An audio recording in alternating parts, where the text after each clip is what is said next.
Welcome in, everybody. I'm Devon O'Day. Hi, I'm Bill Cinque, live from Los Angeles. Actually, not live We were actually today. pre-taping this because at the time of this, Bill, you're going to be on a boat. I'm going to be on a big boat. Yeah, I'm going to be on a ship in the middle of the ocean doing what they call the Malt Shop Memories cruise. It's a cruise ship that goes around the Caribbean. We play with all the great old bands, kind of reliving the late 50s, early 60s. I'll be playing with Peter Asher, who is a great producer from Linda Ronstadt and James Taylor. So I want you to feel very sorry for me as I'm cruising around San Juan and Cozumel and sitting out by the pool and singing great old songs. It's a very, very difficult task, but someone has to do it. So, but that's what I'll be doing. So when you're watching this on Tuesday, please know that if I get a chance, I'll try to watch it myself. Well, guess where I'm going to be? Where will you be? I will be at the Nashville Zoo hanging out with the rhinos. Really? Yes. Wow. I'm so excited because it is the season of all the fun stuff at the zoo. There's so many cool things coming up, and Zoolumination is coming. And so that is a beautiful Chinese lantern exhibit that is coming for the holidays. And it goes all the way from from late October through November and December. And it is so much fun. So. Well, we have to invite everybody watching to step into the zoo and see that. The Nashville Zoo, my goodness, that must be tremendous. Zoolumination coming our way, and I'm very, very excited about it. Well, we're talking about, there's a great song that Brian White put out called Someone Else's Star. And it's a great song, and it really made me think about the topic. You brought this topic up, and I thought it was great. Supporting the dream of others. And we talk a lot about Dreamcasters, about getting our own dreams, but let's talk a little bit about where you got this topic, Bill, and why we're talking about it today. Yeah, this is so interesting because when you and I decided to try this show, one of the concepts was, look, we want you to feel like we're all sitting in the living room. I am literally sitting in my living room here, and I'm just realizing that. So this is not falsified, Yeah, sure. The idea of sharing some of our own experiences, whether it's good or bad, or if it can be inspirational, or telling stories, or quoting Shakespeare, whatever we can do to bring Dreamcasters into focus. And it dawned upon me that we spend a lot of time talking about Devon, you and I talking about our own dreams that we. Yeah. Aspiring to, or maybe have already reached. And that does bring up the topic of what about someone else's dream? On our last show, we did touch briefly on a couple of the things that are hard to describe, the emotions of jealousy and envy.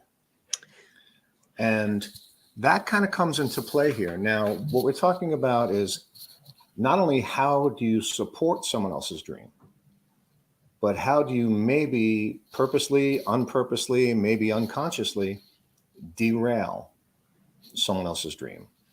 Yeah, we can become the big sabotage artist. Yeah. So where this came from in my life, and this is very recent, and I'm saying this with great pride, I have many extraordinary women in my life, my co-host, Devon, being one of them. Thank you. I grew up with 3 older sisters. I adore them. Mm-hmm. I see them every chance I can when I go back to New York. They adore you right back. The sweetest messages. It's precious. They do. They're big fans of mine. It's like Elvis and Bill is just above Elvis. Well, we'll see. And so the way this concept came about today's topic of someone else's dreams, my lovely girlfriend, Shanley, who I've been with for many years now, 10 years now. Her dream, not since I met her, but really since she was a child, was to go to Ireland and Scotland. Now, I've been there. You've been there. A lot of people have been there. And it's breathtaking and it's beautiful. It's all that. But there is that thing where for her, it was far more than that. It was on a different level. Maybe it was DNA. Maybe who knows where the seed of this came from. And it took a lot of planning on her part, and it took a lot of kind of pushing and pulling. We managed to go with the family, with her dad, who was going to be 85 in 2 weeks. All right, we did the whole thing. Wow. Now, rather than sit here and show you pictures and videos of Ireland and Scotland and what a good time we had, more to the point of this show was I had to realize, and I'm talking about me, the real me, not the universal you and all of us, but me in this very particular circumstance. It wasn't my dream. It was a great trip. It was a nicety.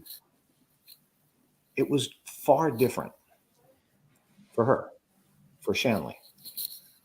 I had to realize that when she was looking up, oh, we can stay in this castle. If I said offhandedly, wow, honey, that sounds great, I didn't mean that to be non-supportive, but it sounded almost dismissive, right?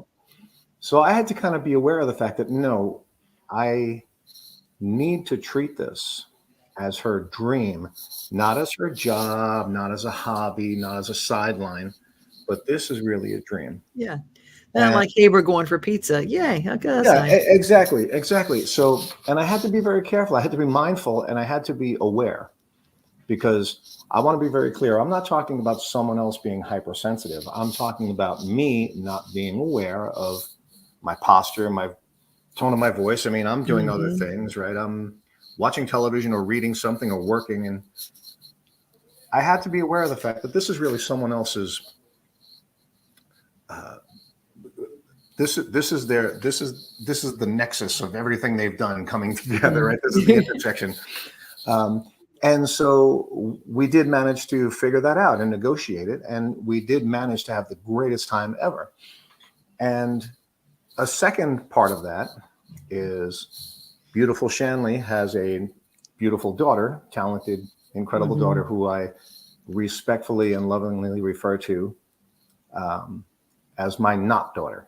I don't say she's not my daughter. I say she's my not daughter. We kind of have a laugh about that because she lived with us for 5 or 6 years. She's recently married. And she, Hannah Curran, Curran, just released her first album. Oh, wow. Now, it's been a long time in the making. COVID got in the way. Anybody who knows anything about singing, songwriting, and recording, if people tell you it's going to take a month, it's going to take 6 months. If they tell you it's going to cost $5,000, it costs $12,000. Everything that goes with it. She got it done. Now, again, a lifelong dream, not a sideline and not a hobby. So I have become very aware with these two extraordinary women in my life that I am part of. I'm not the center of it, but I am part of two of the biggest dreams they have. And I am so proud of both of them for realizing the dream in their own way. Yeah.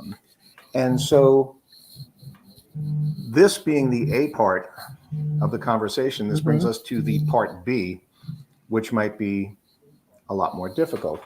I will tell you all that I sent a message to Devon earlier about this topic, and I said, I want to be very mindful about not dominating the entire conversation, but this is all, very kind of fresh for me, being that we just got back from Ireland. I guess it was 3 weeks ago, and Hannah's CD came out, I guess, yesterday or earlier this week. The support, the rah-rah, the I'm your cheerleader, I'm your biggest fan, let's go, I'm in this with you. That's what I'm going to call the easy part.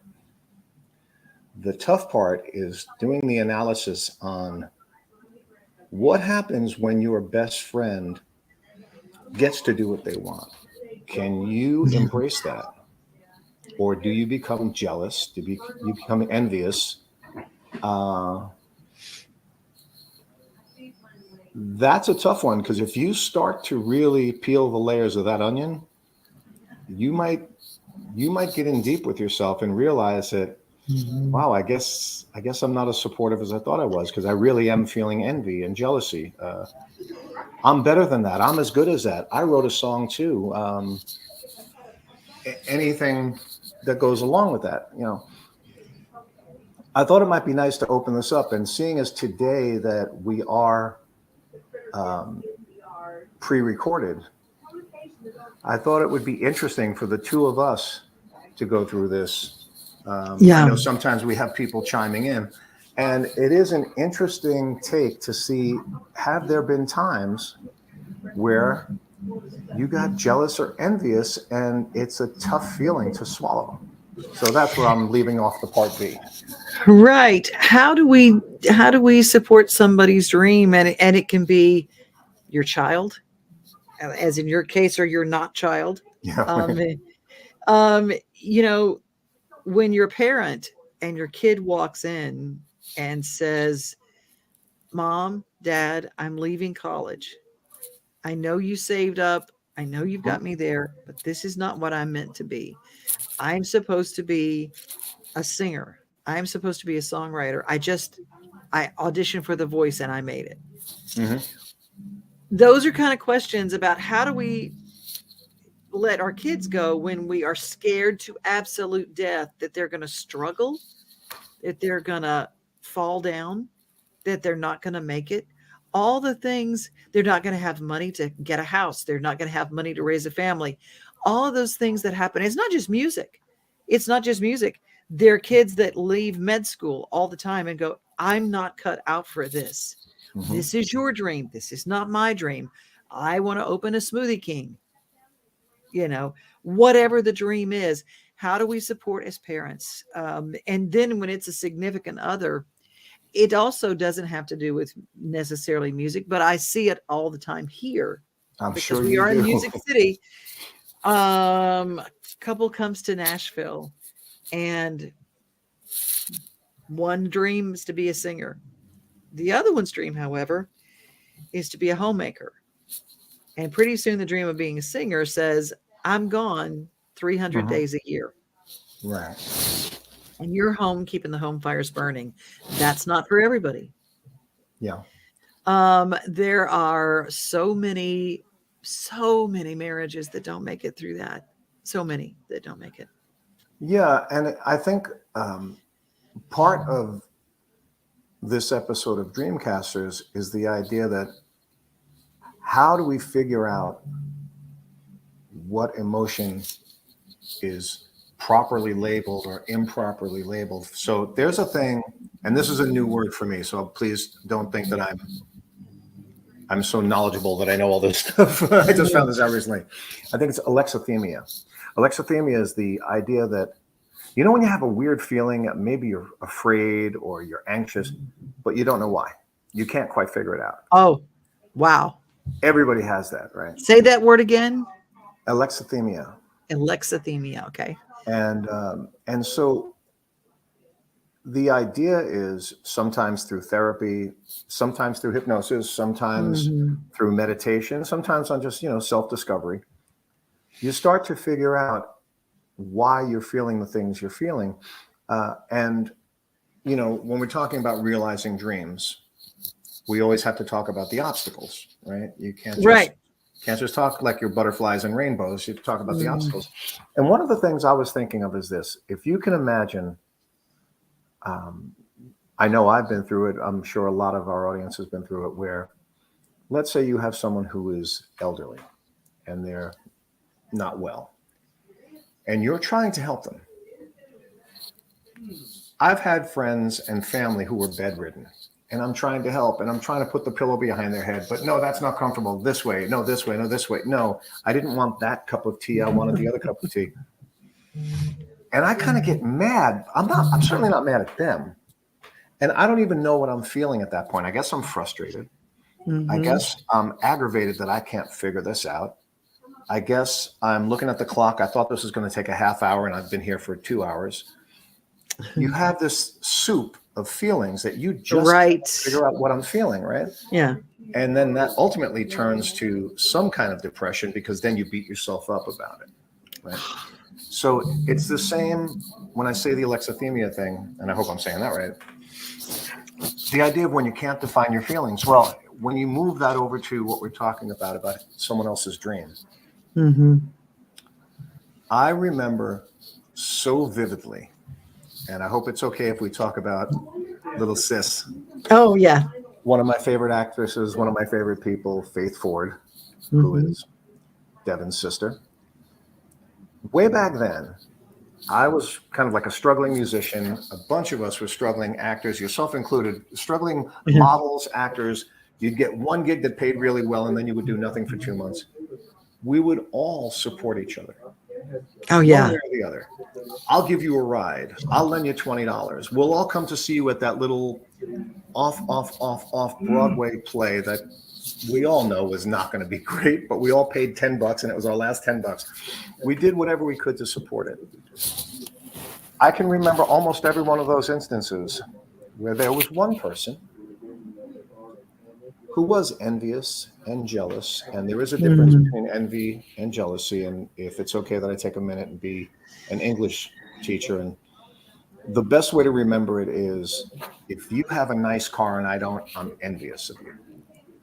But jealousy usually requires a third person. That's the best way to describe it. So for instance, if you've ever had the opportunity to have lunch with Devon O'Day, trust me, someone's going to interrupt because she gets recognized everywhere she goes, which every time I come to Nashville, I have to build in an extra hour for the other people who are fans of hers, right? So that's where jealousy. Friends. Well, yeah, that too. Where jealousy comes in is, hey, wait a minute. This was supposed to be our time, and now someone else is taking you away from me. That's jealousy, right? Hey, wait a minute. That guy over there is looking at my girlfriend. That's jealousy. Right? That's jealousy. Now, where that gets heightened is, wait a minute, that guy over there is looking at my girlfriend. And then I realized that guy over there is George Clooney. Okay, now I have something to be worried about. Okay, now I think pretty highly of myself, but my goodness, I might have my hands full. So when we're talking about someone else's dream, how do we sidestep? How do we jump over? How do we let that feeling dissipate and replace it with support? Right? It's almost like you're giving yourself an emotional intravenous, right? You're like, let's let the positive in this arm and suck the bad blood out of this arm, kind of thing, where let's get out of the jealousy, let's get out of the envy and say, hey, my good friend here just got a supporting role in the smallest production you've ever seen in some back alley theater with 99 seats.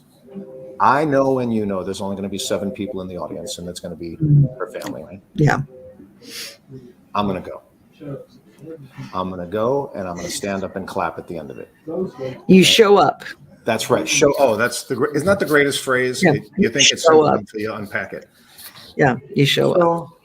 There I was talking a lot for this last 15 or 20 minutes, but these are the things to think about. How do we get out of our own way when we're trying to help somebody else? Outwardly, you would never say, I resent that person. Inwardly, there's something there that says, wait, I can do that job. How can they do that? Well, one of the things, you show up for that person. Number 2, when someone tells you who they are, believe them.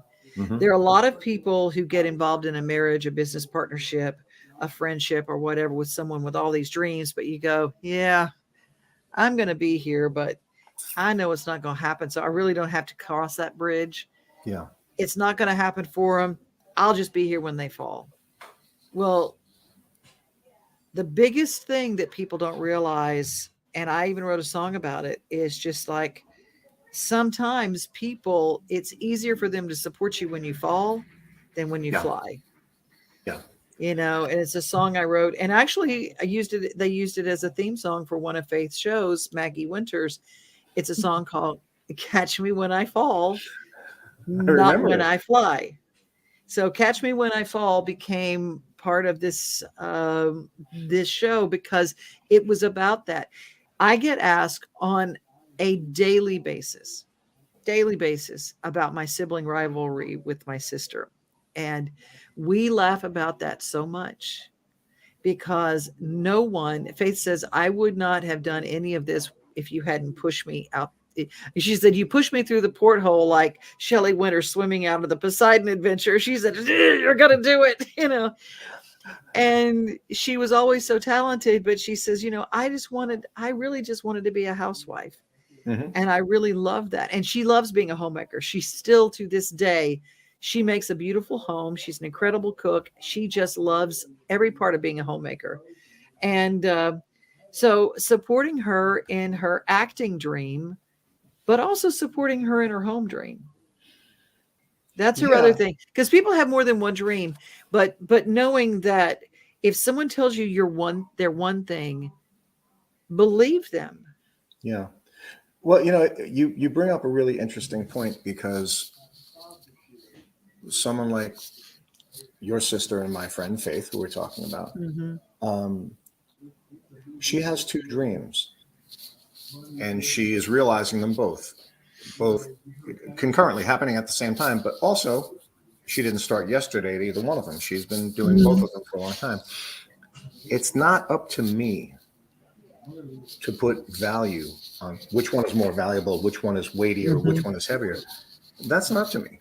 Mm-hmm. And it shouldn't be up to me. And anytime someone from the outside steps into that circle and starts dictating to you what your dream should be and how much value it should have, you got to back that person up.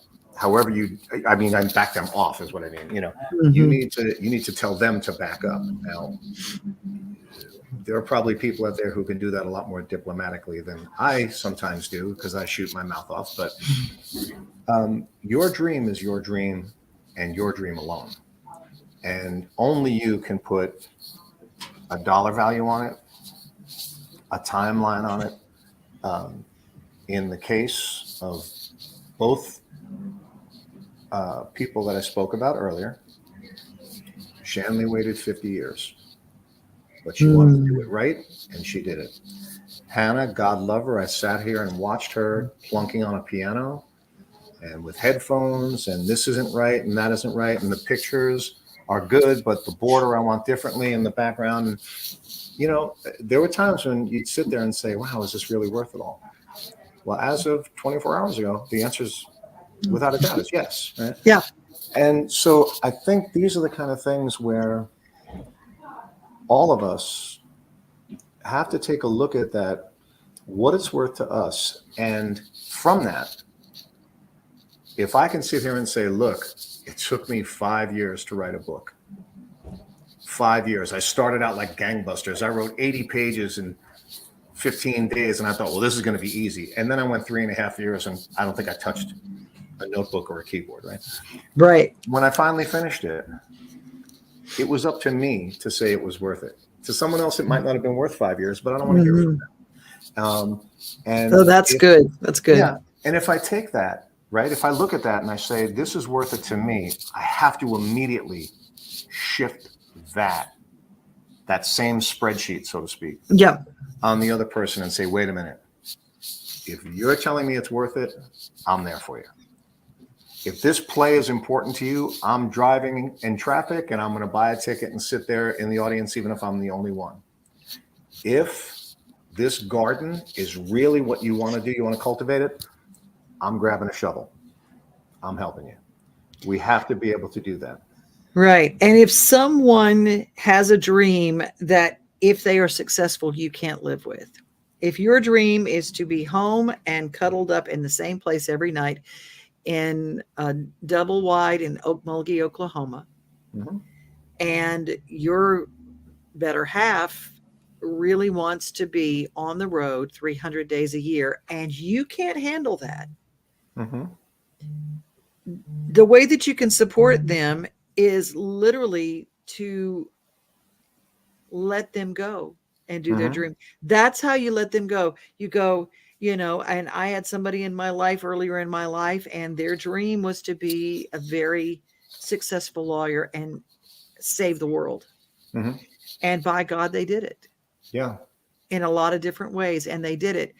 And I knew early on that my dream and that dream were going to be two different directions. Right.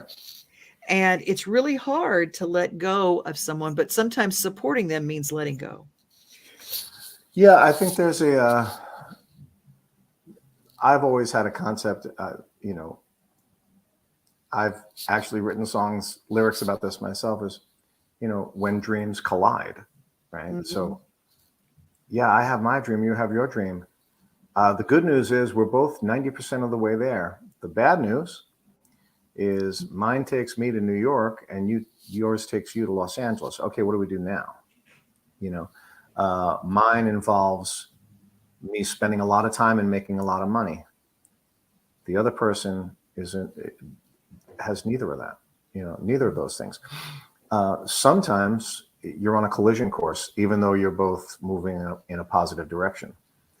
And some of these are the ultimate in support, because this is the classic, okay, you go to law school and I'll work 2 jobs to help you pay for law school. Then when you graduate from law school and hopefully get a good job as a lawyer, then that's time for me to stay home. Is there that guarantee for you that 6 years later, you're going to get what's coming to you? So these are these kind of things that there's no easy answers. Obviously, there's no easy answer to any of this. And this is part of what you and I do, is we pose the question, and bring up the conversation. Showing up for somebody else's dream, showing up, believing them when they say what their dream is, and being able to support them when they don't fail, when they get what they want, being able to support that, being honest. That's a third thing, being honest with, does this dream align with mine? And it is very much okay. And it is an act of love to bless and release. It's like a catch and release fishing. It's, I bless you and I release you to your dreams, and I will love you for the rest of my life. Right. Not every love is supposed to be forever. Sometimes that kind of supportive love is a chapter, and you're there to pick up the phone when in those moments when they're falling apart. But you can always be that person who supports the back home friend, the person who's got their back, but at the same time, understanding that they were going a different direction. Some of those things, I think it's much harder sometimes to support someone else's dream than to go after your own. Yeah. These are, I guess this is so individualized, it's hard to say across the board. None of it's easy. And what's really interesting is you brought up such a great point. If I am supporting somebody in my words, not necessarily my action, and when it doesn't work out, if my attitude is, I knew it wasn't going to work out, I've just been waiting for you to fail and come back, that's pretty horrible. But when you said supporting somebody when they don't fail, when they are the success, when they're the 1 in a million, I was never counting on you getting that job. I was never counting on you graduating law school. I didn't know that you were a good enough dancer to be on Broadway. Where did that come from? I was assuming you were going to fail. I was just assuming I'll just wait this thing out. Now, how do I be supportive? And that can be really tough. And that's kind of what we're saying. I don't know which is harder. They can both be tough. And the answer is for you, the person in the support role, to be genuinely supportive, not just with your words. You have to be there. You have to share their disappointment. You have to share their success. And when sharing their success means someone needs a ride to the airport, that probably should be you. Yeah.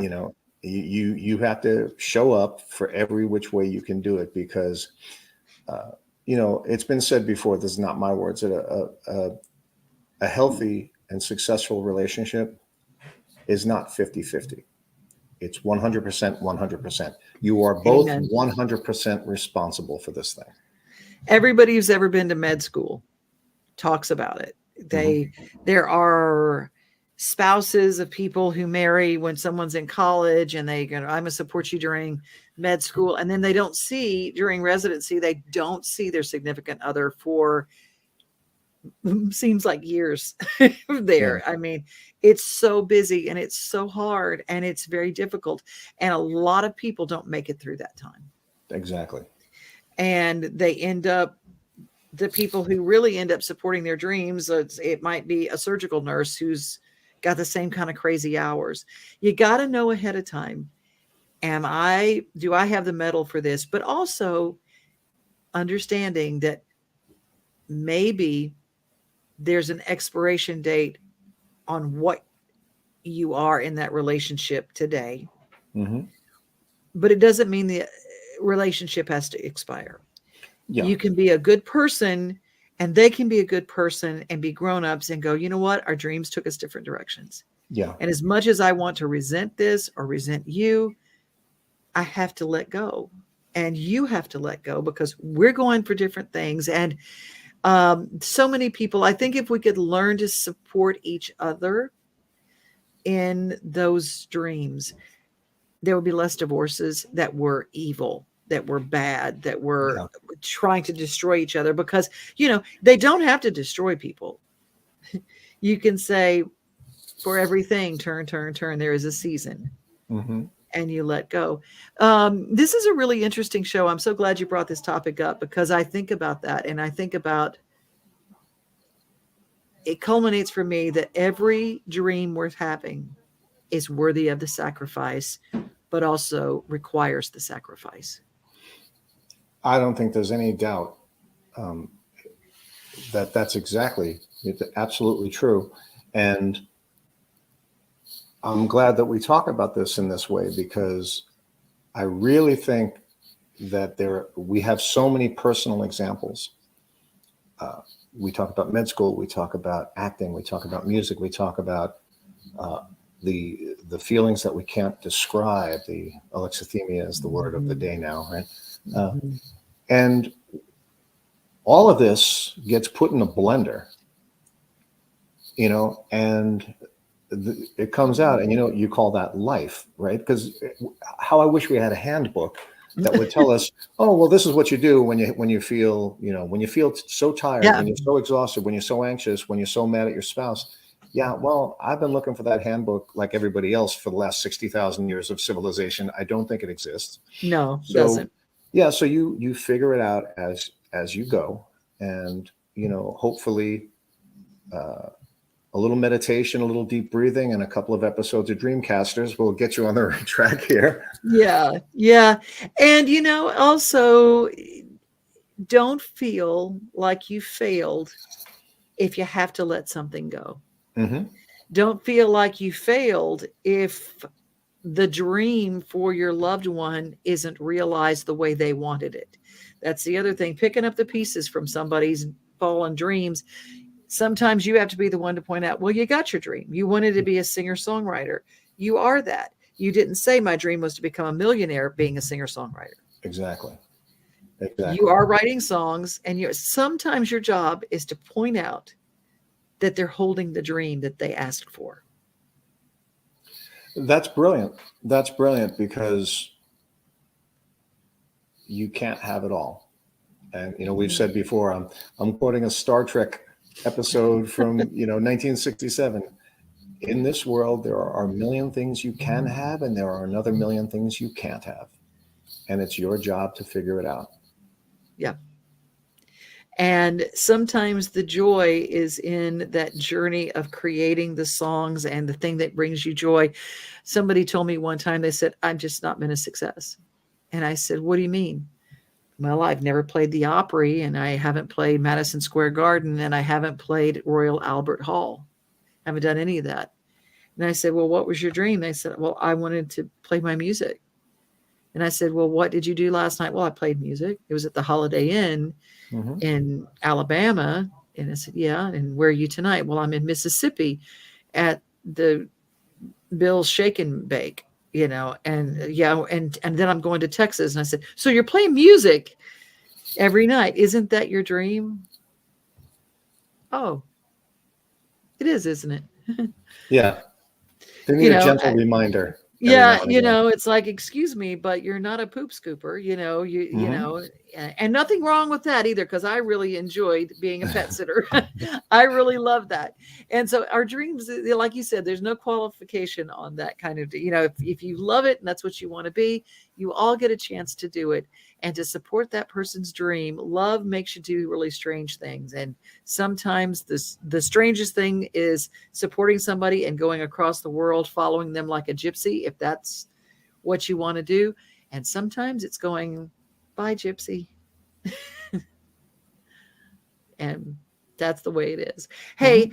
I want to tell people how they can get in touch with you. If you're working through some things, and you just need, literally, you need somebody to kind of help you understand how to get over some of the roadblocks when it comes to dreams, Bill Cinque hypnotist.com or bchypno.com. Either one of those, Bill does an amazing job of helping you get over the hump.